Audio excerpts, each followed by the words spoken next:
Good afternoon, everyone, and welcome to a new civil society seminar on the digital euro.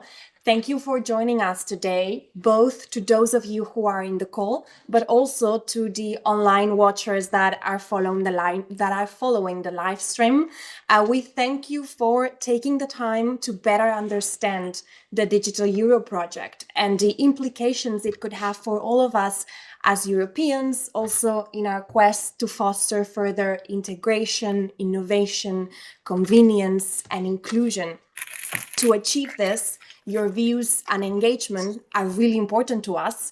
And it's also why today we are especially happy to welcome here for the first time civil society organizations representing consumers at large, minorities, and also vulnerable groups.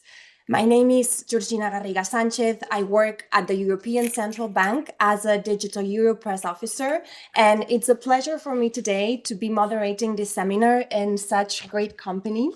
Sitting next to me, I have Alessandro Giovannini, advisor to the Digital Euro Director, Daniel McLean, Deputy Head of the Division in charge of the Digital Euros product proposition, Sophia Lende-Vouvet, our expert on financial inclusion. Before diving right into it, let me briefly explain how today's session is going to work. The goal for this seminar is to hear your views. We really want to engage with you, understand your concerns, your questions, your doubts, which we will try our best to address and clarify by the end of the session. To ensure a level playing field and clarify the main concepts, we will start with a presentation that will give an overview of the project with a focus on our work to ensure that the digital euro is as inclusive as possible. After that, we will open the floor for questions from the people in the call. You simply have to raise your virtual hand, but also from our online watchers following the live stream. All you have to do is send your questions via Slido. In fact, you can already scan the QR code you see on the screen and send us your questions. You can also do it by accessing their website and introducing the code you see on the screen. For the colleagues who are joining us on the call, I'd like to invite you to please turn your cameras on so that we can see you throughout the seminar, and keep your microphones off unless, of course, you're given the floor to speak. And one very last thing before I give the floor to Alessandro, just a reminder that the session is being recorded and will be uploaded to the ECB website afterwards. Alessandro, ready when you are. Thank you, Georgina, and good afternoon, everyone. It's a pleasure to be again here to discuss the digital euro with you. So let's get started with a simple discussion with a basic question. Why do Europeans need a digital euro? I think you may have, if you have followed a bit the project and you've been discussing the project, you may have faced this question yourself, and you may still have this question yourself. So let's tackle this from the very beginning. But before doing that, please reflect for a second on how you have made your last purchase, how you have made your payments over the past week. Is this the same way you were used to make payments 5 years ago? Is this the same way you used to make payments 10 years ago? The answer for me is no, it's different. And I think this is what motivates our project. The world around us is changing, and it's changing on so many fronts. And it's also changing the way we make payments. And so the basic question is, why also how we use central bank money for making payments should not change? I think it's a natural trend, and this is we will discuss a bit how we are thinking about integrating central bank money into the new ways we make payments in our everyday life. So, what we want to do with the digital euro is to create a digital cash, what we like, to use cash also for those payments for which we cannot use cash at the moment. Think about if the answer to the question I made before is, well, I purchased something online over the past 24 hours. Well, I don't think you use cash for doing that because it's not possible. The digital euro will instead allow you to do it, complementing the current means of payment. And what we believe the digital euro would do is facilitating your life. By providing an additional choice complementing cash, you will be able to have more freedom to choose how to conduct a payment. And you will not find yourself anymore in a situation where, sorry, this means of payment is not accepted. Because being central bank money, being like cash, will be accepted everywhere in the euro area, like cash is today. Cash will remain, so will not substitute cash, will complement cash, but will simply give you an additional choice for those payments where you don't want to use cash. Last but not least, we'll offer new functionalities that are not possible nowadays with the current means of payment. I think Daniel will say a bit more in the part of his presentation on how you can use digital euro for person-to-person payment with everyone in the euro area, or when also there is no internet connection. But let me stress last point here. When I say that digital euro will enhance our freedom of choice, I say this because digital euro will tackle one of an important vulnerability we still have within the euro area. At the moment, we lack of a pan-European solution that can be used everywhere. And actually, to make purchases in shops or online throughout the euro area, we rely very much on non-European services. As I said before, the world around us is changing. And so it's natural to ask the question, can we maintain such high dependence? Well, I think what we want to do with the digital euro is to reduce this dependence on non-European providers and strengthen, therefore, our autonomy and our resilience. And by doing that, actually, we want also to foster innovation and competition in the European payment sector. Nowadays, we have very innovative means of payment that very often are constrained to the national borders because it's super costly to move outside your given country. You have a very innovative idea, you want to bring this idea also outside your country, then you have to bear some cost. And what happens then? This idea remains local. What we will do with the digital euro instead, by bringing central money into the everyday life, we will allow also private initiatives to go outside the remit of the country and achieve pan-European scale, which is needed to achieve innovation. Let me say one word on how you can actually use the digital euro. As I said, at the moment, there is no single European solution to pay across the entire euro area. We are a monetary union, but we still lack such a solution. Take, for instance, cash. As I said, we are committed to cash. Cash will remain, but you cannot use cash for e-commerce payment. Or take instead national schemes. Here we are in Germany. There is a national scheme, payment scheme, card scheme in Germany. There is another one in Italy and others. You can use in your country for some uses. For instance, a card here in Germany you cannot use for person-to-person payment, but definitely you cannot use that means of payment when you're traveling around Europe if you want to spend your summer somewhere else. Then to make possible for you to purchase something when you're outside your country, you need to rely on international schemes, which the one I mentioned before, which roughly now covers 2/3 of the all card transactions. In that case, then you can do it, as I said, by relying on international providers. But you cannot use the same means of payment for sending money to your friends. Assume that you are at the restaurant, you want to split the bill. Well, you cannot put the cards together to transfer the money on the spot.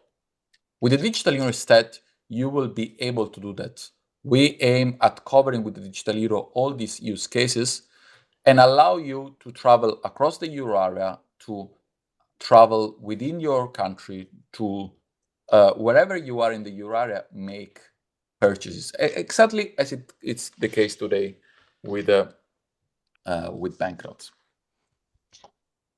So this is a common European project. I hope that with my short introduction, I could convey the message that it's not just about bringing central bank money into the digital age, but it's also about a truly European project. We, as a central bank, we have a duty to offer a means of payment that responds to the latest needs and could be used by people in their everyday life. And that's why we are working very hard on this project. We are currently in the preparation phase that was launched roughly 1 year ago. So we are halfway through the preparation phase. And this phase builds on the investigation phase we did over the previous 2 years. What we aim to do in this phase is to finalize the scheme rulebook. What is the scheme rulebook? Are the common rules that allows you to pay really everywhere in the euro area and have the same experience as it occurs today with the banknotes. We are also selecting those external providers that will help and will build the digital euro, where the governing council decides to issue the digital euro. But we're also learning through experimentation. It's quite of a complex project, and we are at the forefront really of innovation in this field. So we want to learn more through experimentation, but also doing some deep dives into specific aspects, including inclusion aspect like the one we will be presenting today. But as I said, this is not just a central bank project. It's a truly European project. That's why in parallel to our work, there is currently a discussion among co-legislators on the legislation that is needed to eventually issue the digital euro. So we have made clear that our decision to issue the digital euro will only be considered when the legislative process has been completed.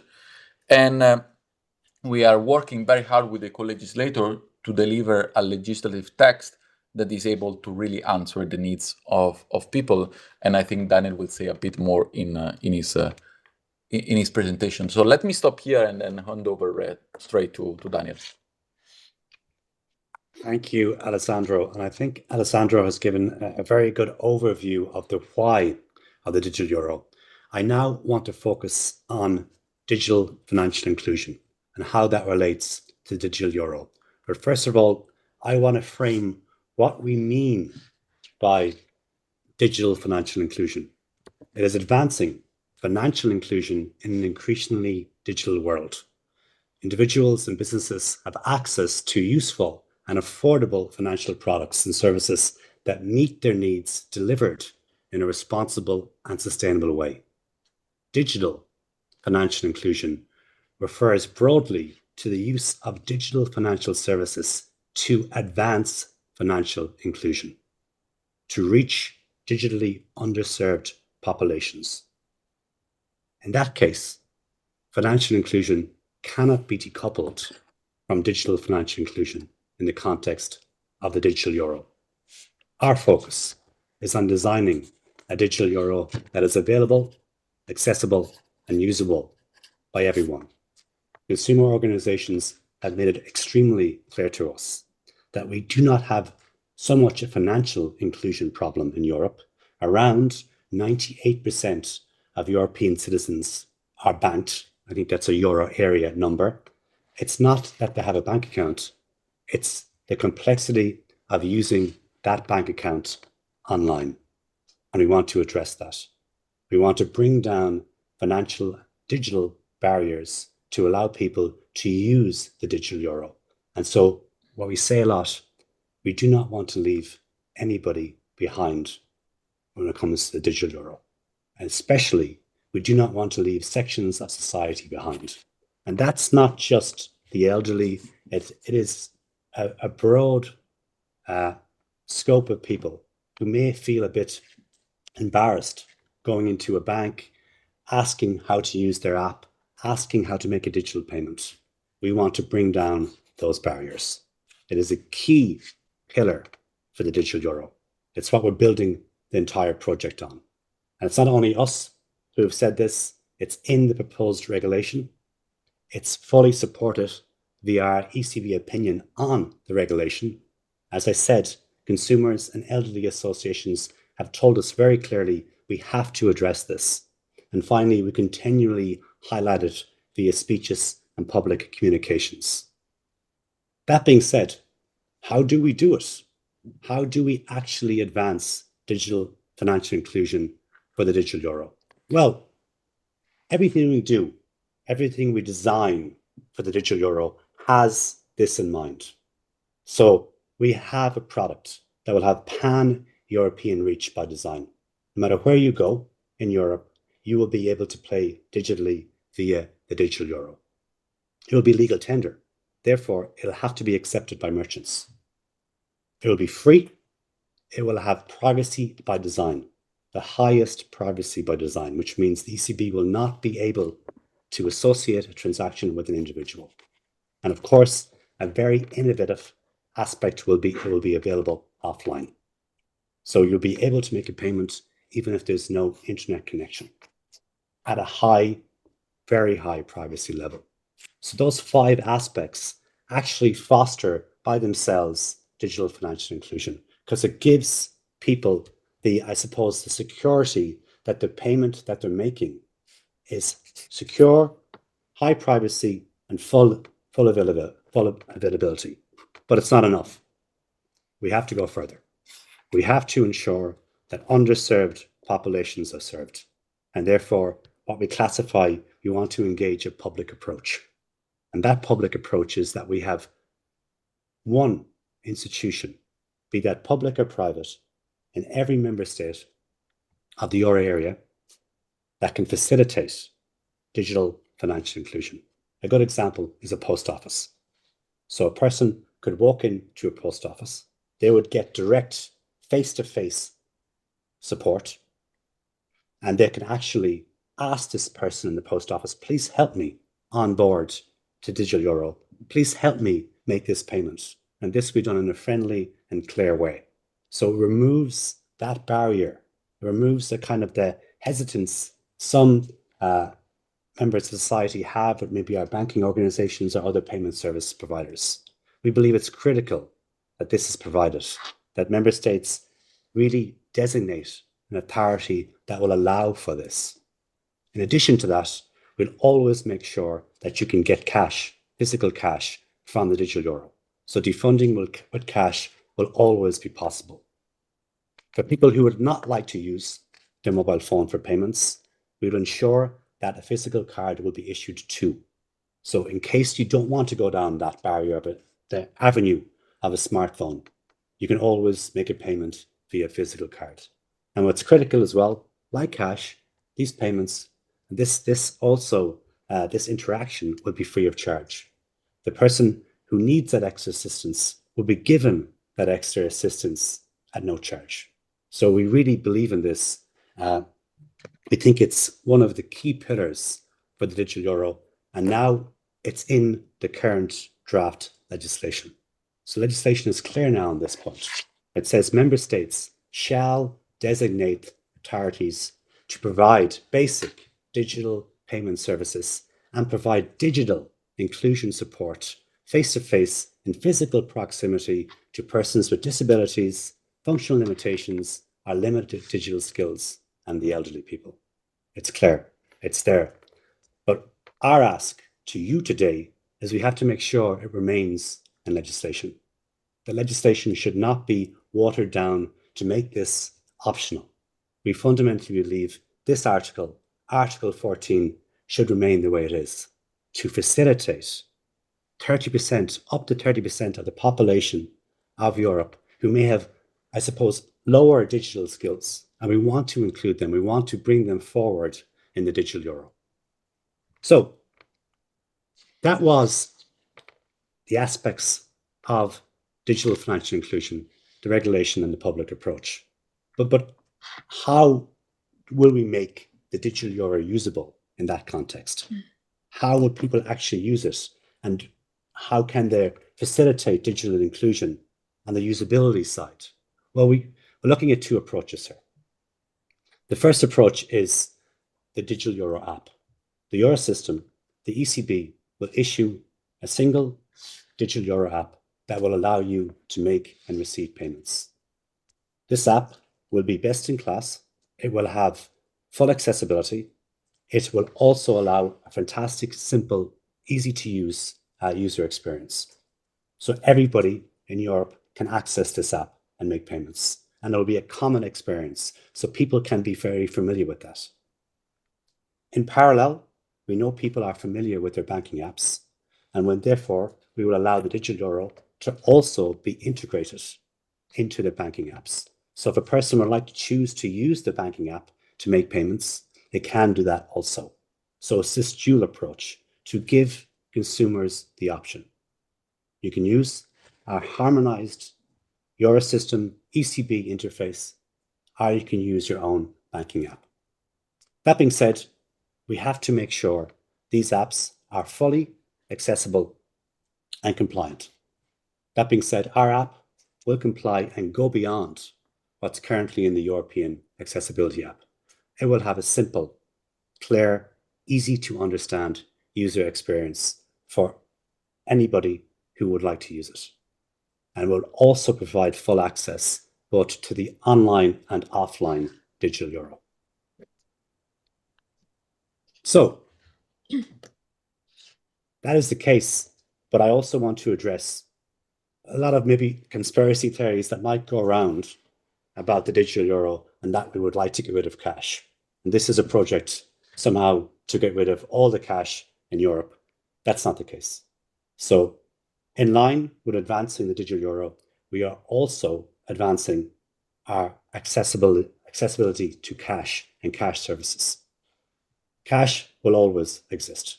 In addition, the payment services you currently use today will always exist. The Digital Euro does not seek to compete.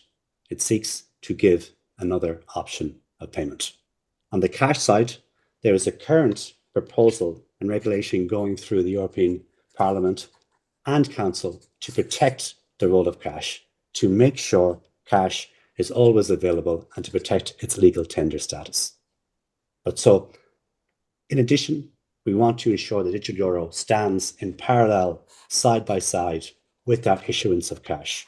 So you have the choice as a consumer to always either use cash or, if you prefer, to use a digital means of payment that is full reachability in Europe, that is free, that's respectful of your privacy, that's available always, including when the internet is down, and it has the backing of the European Central Bank.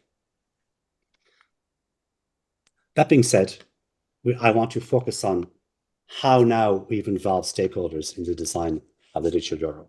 So how have we come to all of these conclusions? How have we designed it in such a way to be as inclusive as possible? Well, in the previous phase of the project, we have been in communication with society in general via numerous groups, consumer groups, banks, payment service providers, public authorities. We want to also now enhance that in the phase we're currently in. So we're going to increase stakeholder engagement with market participants and public authorities. So to advance the view of digital financial inclusion, we will ensure that current project work adequately reflects and is aligned with the measures to ensure digital financial inclusion. This is our scheme rulebook, the specifications and interfaces for the app and other aspects. And we will progress the design of our app to ensure that it meets and exceeds the expectations as I specified by the European Accessibility Act, and to ensure that it's easy to use and it's a clear app. But that being said, it's not just and digital financial inclusion that we communicate to the market. At the core of the project, we have constant collaboration with stakeholders. It is a project built on the needs of consumers, of merchants.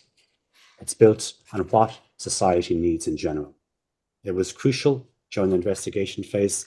It will be crucial during this preparation phase that we continue this stakeholder engagement, both with our colleagues in the European policymakers, the European Parliament, the Council, the European Commission, other EU bodies, with market participants, as I've noted, about financial inclusion, financial institutions, banks, payment service providers, consumers, merchant associations, critical pillars for the digital euro.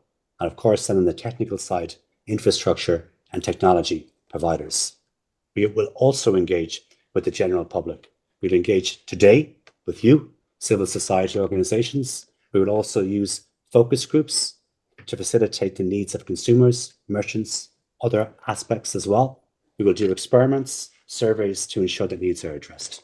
And finally, we will also, and we continue to also engage with our partner central banks, the Bank of International Settlements, and also with other central banks who run CDBC projects. I think, Alessandro, that brings me to the end, and I'm happy to hand it over to you for all the questions. But they will be moderated by Georgina. So over to Georgina then. Thank you. Thank you to both of you for all the insights. I'm sure, or at least I hope, they will spark constructive questions and discussions. So let me please invite and encourage all of you to participate. The participants on the call, just as a reminder, if you want to ask your question, please just raise your virtual hand and I'll happily give you the floor. I'd also like to encourage you to turn your cameras on so that we can see you. And also another kind request, whenever you ask a question, it would be great if you could start mentioning your name as well as the organization that you represent so that our online watchers also know who's behind the question. And for the people following the live stream, if you want to send us your question, please just go to Slido via the QR code on the slide that you see on the screen, or also accessing the website and using the code you see on the screen. I see already we have a question from Katrin. Katrin, please, the floor is yours. Thank you very much. I am the executive director of a non-profit association from Germany, and our network of experts, advocates for monetary diversity. We regard the digital euro as a very important project to serve the European society. And we appreciate very much that the ECB listens to wishes from civil society organizations. So we have an important question, because I think it's very important that we have independent and secure legal tender infrastructure in Europe, like we have streets and transport infrastructure and legal protection. And my question is, would it be possible to implement the digital euro as a public good, as a free electronic payment option for maybe everybody? Thank you, Katrin, for a very good first question to open our discussion today. I think I'll pass this on to Alessandro. Yeah, happy to answer your question, Katrin. Thanks for that, and thanks for the support. Indeed, if you look a bit at our speeches and our publication, you will often see the reference to public good in our communication. We truly believe that digital euro is a public good we provide. We are a public institutions. We have a public mandate given by the treaty, and this is what we are here for, providing a public good to European citizens. And we believe that payments is an area where we need to use the word diversity, and diversity means freedom of choice. So we want to preserve this freedom of choice, and public option is definitely one of the options we want to have in the menu that then the users can choose. And it's their choice, but at least they should have the choice. Part on the free for, it will be possible to get it for free. I mean, that's what your question. I think Daniel briefly explained, indeed, whenever you will make a payment, you will not have to pay. It's like cash. Whenever you access it, you don't have to pay. There is a list in the digital regulation I was referring to is an annex that explains that lists all the services that should be free for users. And we truly believe that this list is quite important, because only through that comprehensive list we can maintain the free access to and free use of central bank money. So indeed, that's it's very similar to our view and how we have designed the digital euro. Thank you, Alessandro. While I see our colleagues on the... Oh, I just see a hand raised by Juliet.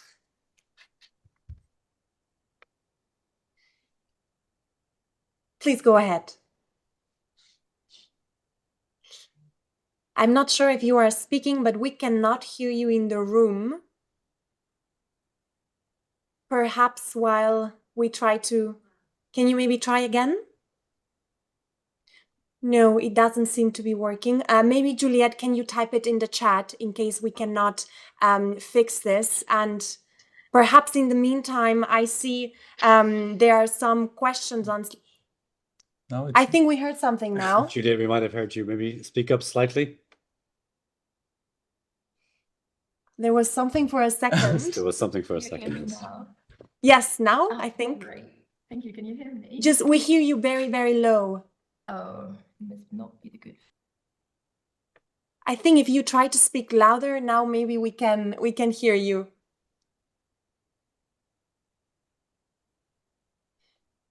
Okay, perhaps in the meantime, I'm going to give the floor to Martin, who I see just raised his hand. Martin, please, the floor is yours. Yes, hello. This is Martin from Confessé Families Europe. Can you hear me? Yes, very well. Okay, and Martin, now we cannot hear you now. So Oh, whatever you did to sorry. your headset. Can you hear me now? yes. Okay, so I had a question regarding financial inclusion, because in your presentation, it was made clear that it was one of the aims of the digital euro.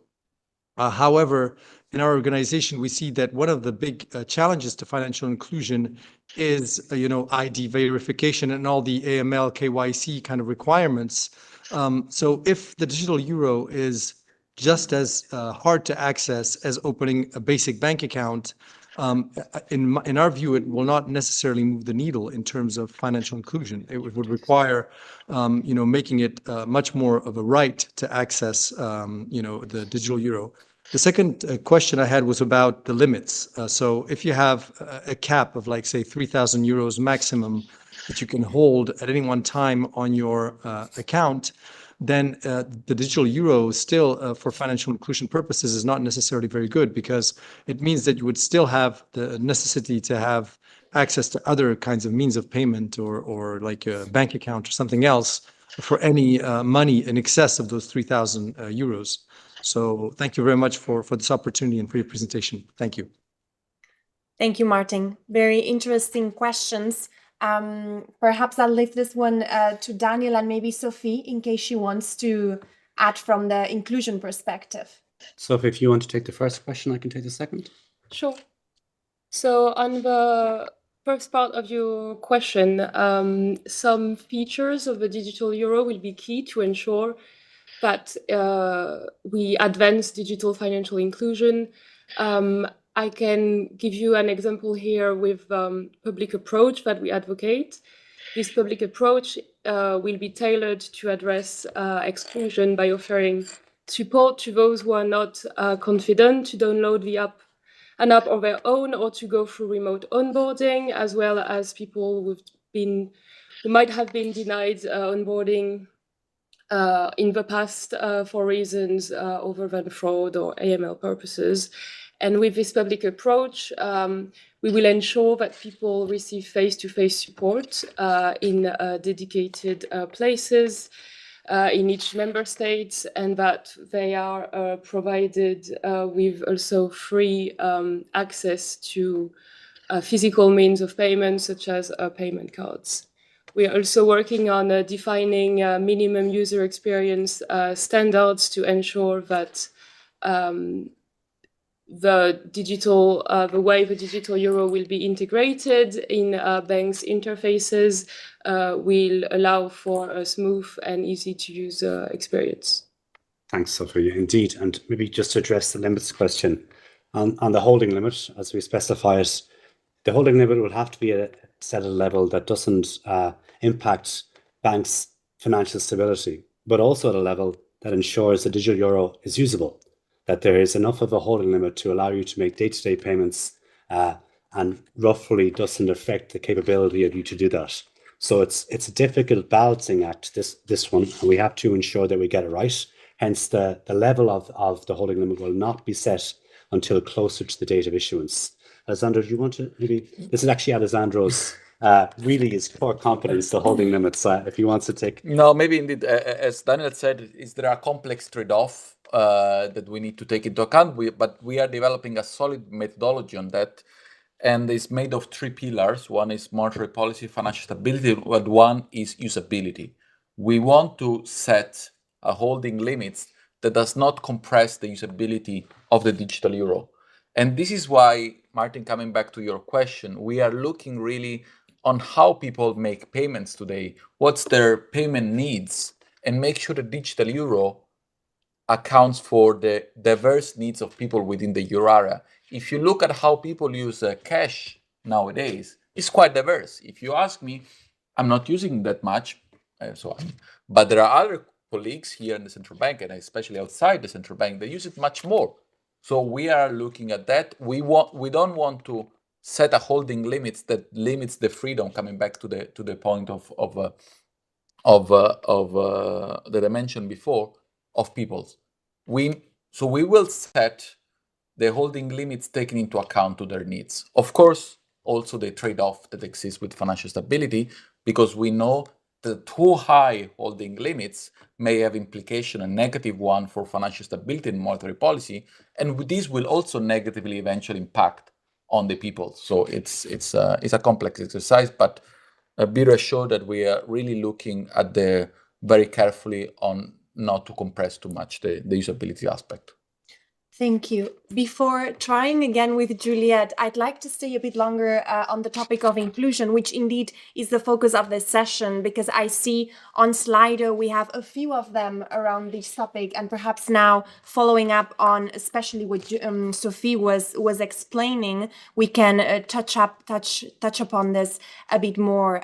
Sophie, some users are asking briefly, how can we explain that a digital euro will be more inclusive than current means of payments, also with a focus on specific collectives like the elderly, for example?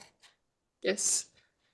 So with the digital euro is quite unique as central bank money, because to fulfill its role, it has to be available everywhere and to all. Accessible, including to people with disabilities, and also easy to use by everyone. So currently in project work, we are addressing these 3 components. We are at the cornerstone of how we address digital financial inclusion. We are looking at how the digital euro will be integrated into banks' payment solution, and as well we're working on a digital euro app that will aim to be one of the most accessible payment solution in Europe. This payment solution will, as Daniel mentioned, will comply with regulatory requirements, but also aims to go beyond that by incorporating best-in-class features and other elements, such as being available in all EU languages as well. At the moment, as part of the preparation work, our aim is actually to develop a framework to ensure that digital financial is addressed consistently and thoroughly across the project, whether it is looking at how it will be integrated in a bank solution or via the digital euro app. Maybe I can follow up. It was a very good question as well. We didn't invent the work we want to do here. We actually asked the elderly associations, we asked the consumer associations, we engaged with them from the start, and they told us very clearly the way to address this is give face-to-face support to people who just want that additional support when it comes to financial inclusion and digital financial inclusion. So somebody can walk into, I use the post office as an example, can walk into a place they're familiar with and say, I would like to be part of this ecosystem. Can you give me a help? Can you give me a hand? Can you help me with this? Can you help me with this digital aspect? And there's a person there that can help them. And that's what the request was. And that's why we are very happy to see in legislation that this public approach is there, that member states, there's an obligation on member states to provide those services. And we really hope that obligation stays in legislation. And that's really where it's up to societies like yourself to actually lobby MEPs, members of parliament, to say, no, you want to see that piece of legislation stay. On this, Daniel, actually, a question just popped up on Slido by Martha saying, how are you going to ensure this face-to-face support given the rapid closure of bank branches? And this is an excellent question. This is an option. It's a way for member states to reverse that and say, okay, and to reverse the closures of post offices in rural areas. And we believe it can be a framework to facilitate not only the digital euro, but also financial inclusion, digital financial inclusion in general. So for us, it can be a win-win here. There will be a cost, of course, but we believe that cost is really appropriate based on the positive outcomes this can bring. Consumer associations and LD associations have told us 20 to 30% of European citizens can find it difficult to use their bank account online. We do not want that for the digital euro. We want to give those people an option. And if I may just, sorry to complement, the reason why we want the member states to decide is that because we know that there is strong heterogeneity within the euro area. I mean, I come from a country, Italy, where post office is still seen as a reference point, even if in many areas they are closing, but still is seen as Daniel said, what the closest thing you can think of. So where the proximity element. But we know that this may be different in different member states, and that's the beauty of our monetary union, which is quite a diverse monetary union. And that's why we believe that the member states are the best place to decide what should be the one providing such a service. Could be the library in your little town, could be any service. So as someone, I think Martin mentioned before, that can really help the onboarding, which is where at the moment there are quite a problem. But it's important that each and every member state designates this institution. Thank you. Thank you. Very clear. And now let's see, Juliette, if we can make it happen. Let's see if we can hear you. Can you hear me? Yes, now we Great. can. Please go ahead. Very sorry for my headset problem earlier. So I'm Juliette Bondubeau from the ECC France, European Consumer Center. Thank you very much for this very clear and interesting presentation. I just had a little question about the privacy by design.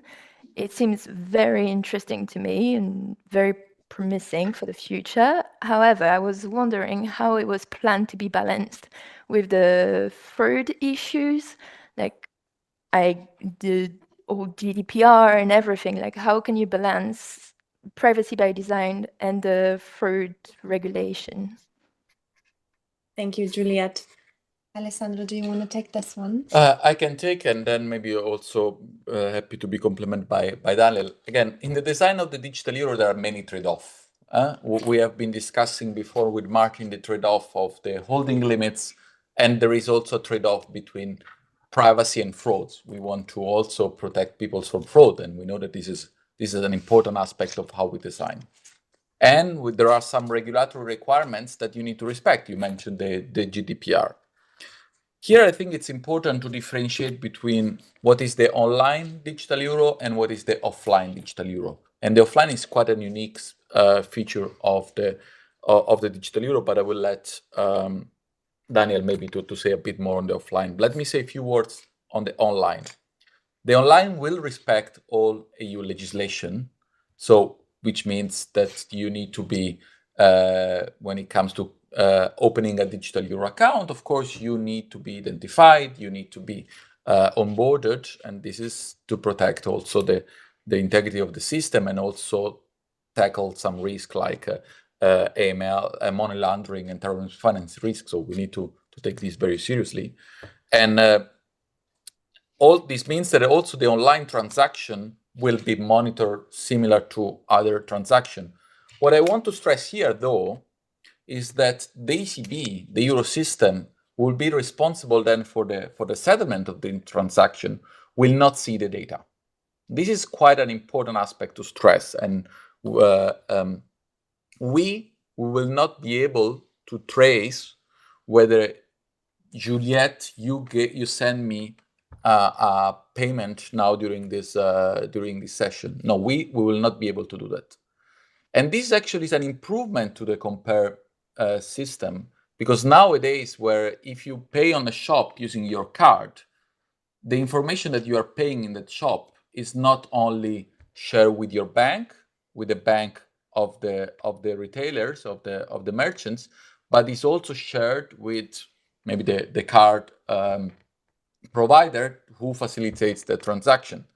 We instead, with the digital euro, as a third party, we will not see that transaction. And this is indeed quite an important aspect in our design. Let me also stress here that it's for the legislators eventually to deal with this trade-off. We as a central banker, it's not our role to decide how to best handle this trade-off on privacy, GDPR, and frauds. This is really in the realm of the legislators, and this is why there is a digital euro regulation being discussed in Brussels. But digital euro has a unique feature, which is the offline, and hand over to Daniel for that. Yeah, happy to describe. So the offline, we are designing it with extremely enhanced privacy. So we are looking at a situation where for low value payments, it's just made totally anonymous. So you do not know who has paid you, you do not know what you've paid, exactly like cash. Now, that being said, it's technically extremely challenging to facilitate that. And we are now working very diligently to see how this can happen robustly and securely. But again, as Alessandro has pointed out, it'll be up to the legislator to set what those limits are. It'll be up to the Parliament, the Council to define, okay, this is how much money you can spend being fully anonymized. You know, I believe there's a new anti-money laundering authority has been established actually here in Frankfurt, and I'm pretty sure it will be their job to define those limits, to make sure that there's significant protection to society in general, while also allowing for certain type of anonymity when it comes to payments. So we'll design it in such a way that will allow this to be facilitated, and then it will not be up to us to set those limits and those frameworks. Thank you. Thank you both. And next question goes to Luca. Please, if you can mute your... Yes, perfect. Can we you can hear me? you. Yes. Oh, thank you. Yeah, so I'm Luca. I'm a molecular biologist and actually just a curious citizen and potential future user of the digital euro. This is why I'm here. And yeah, thanks for the presentation and the opportunity to ask questions. So I would have 3 short questions. The first one, could you clarify the estimated costs for the development and the implementation of the digital euro? Second, to maybe also ensure transparency and trust, will the ECB release the source code as open source, allowing also independent experts to review it? And third, the last one, could you maybe explain whether there are plans for a more direct democratic process to ask for citizens' consent, such as a vote, for example, for such a new type of digital money? So costs, open source, and democratic process. Thank you very much. Thank you, Luca. That's a big one. I think maybe we can split between Alessandro and Daniel. Perhaps Alessandro wants to start with the first one. I can start with the first one, and in that sense also deal with the third one, and then Yes. Daniel, we can see how to do with the second. The cost. We want to design the digital euro. Again, we mentioned before, and it's a public good. So that's an important starting point. As we provide cash, we should also provide a means of payment for the digital age. But this doesn't mean that we need to do it without thinking about the cost for the ECB and for the society. And we want to do this in a cost-conscious way. Let me explain briefly how we want to do it. First, we want to minimize I think, Luca, you referred to implementation cost. The implementation cost will also be borne by the society, thinks about the banks, thinks about the merchants, thinks about the upgrade that you need to have in the society to eventually allow for digital euro to function. Well, we want to reuse as much as possible the existing standards that are in the market, so that the additional investment cost is minimized for the society as a whole, and including for ourselves. Of course, let me repeat again, there are trade-offs. If we want to achieve what we have been discussing with Catherine, with Juliette, and in the previous questions, of course, additional investment costs may be needed, will be needed, because otherwise we would have this already today. But we want to reuse as much as possible the standards. And in my presentation, I was referring to the rulebook development group. I briefly mentioned it as the one setting this rules and procedures that would govern how the digital euro would look like and would work. Well, in this rulebook development group, together with all the representatives of the market, the consumers, the merchants, and the banks, we are designing this rule with this principle in mind. Whenever there is an existing standard that does the job, we use it, and this drives the cost down. I think, Lucas, you de facto also refer to the fact that there are some costs for the ECB as in issuing that, so our infrastructure cost. Again, these are not that different from the cost that we incur when providing citizens with banknotes. But here also we are following very stringent procurement rules, and which are, by the way, public on the ECB website.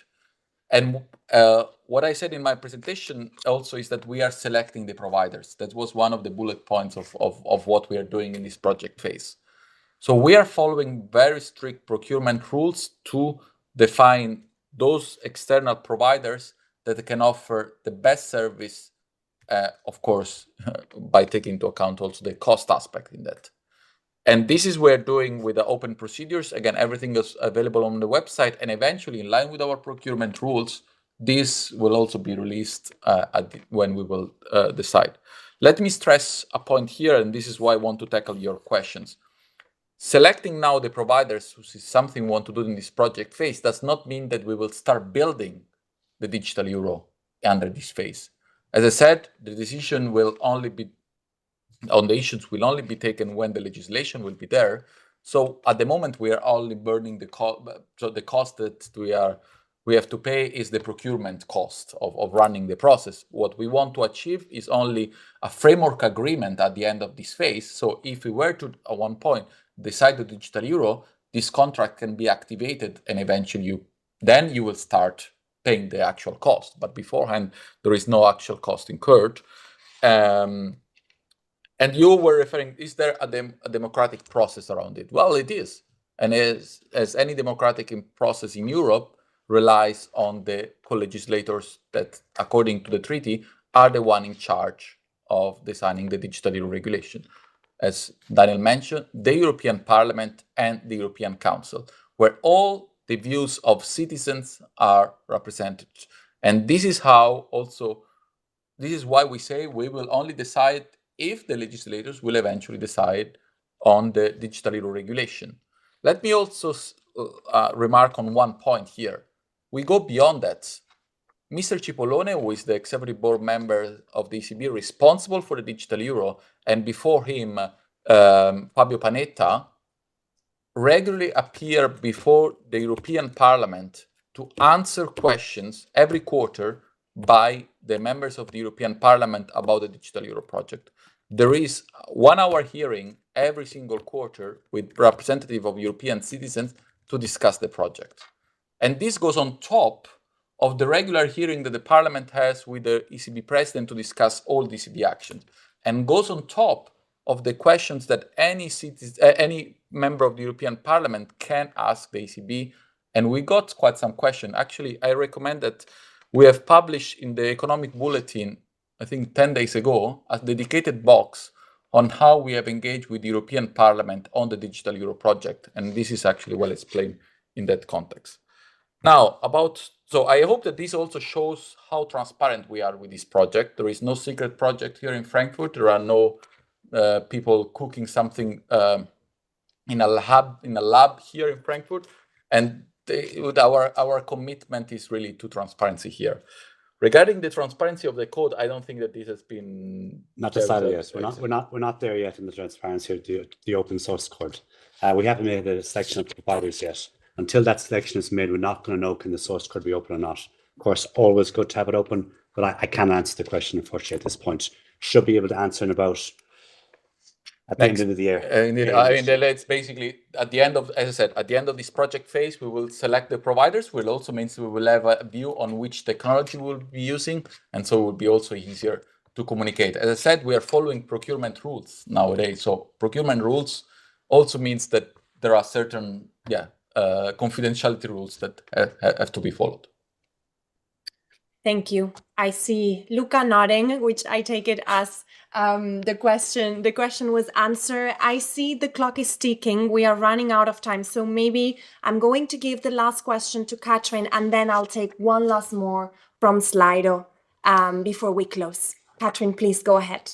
Thank you very much. It is a short question regarding transparency. And if you safeguard privacy, are you aware that the digital euro could be so much better than Amazon Pay and PayPal?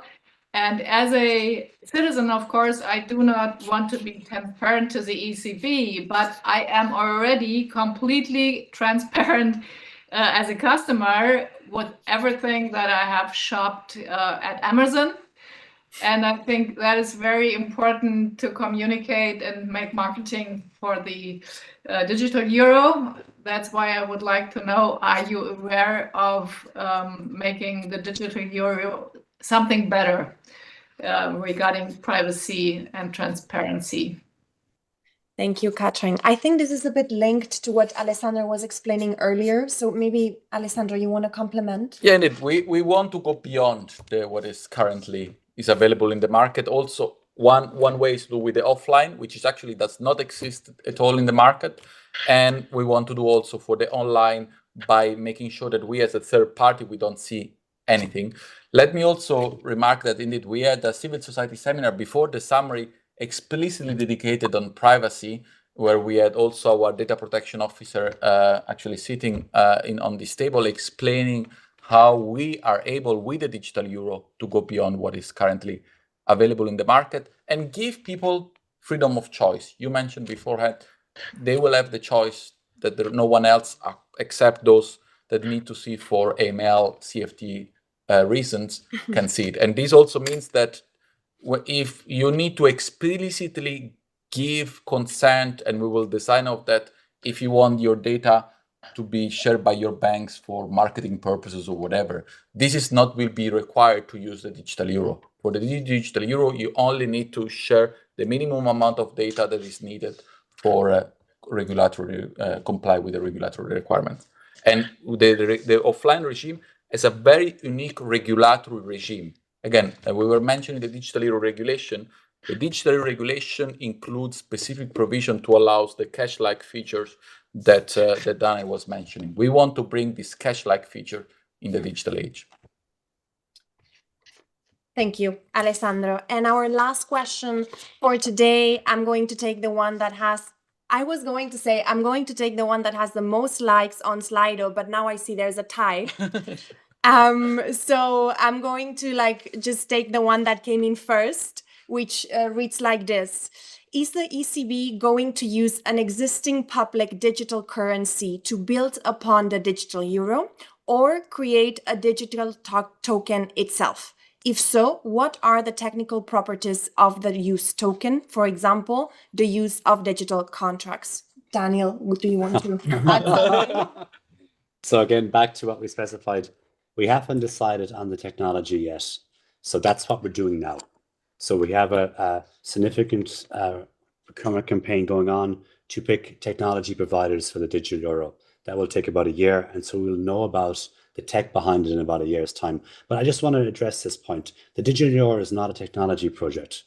It's not about boosting a particular technology. It's about providing a public good. It's about providing the policy aspects of another way to pay Europe that's sovereign, that's private, and that's fully available across the euro area.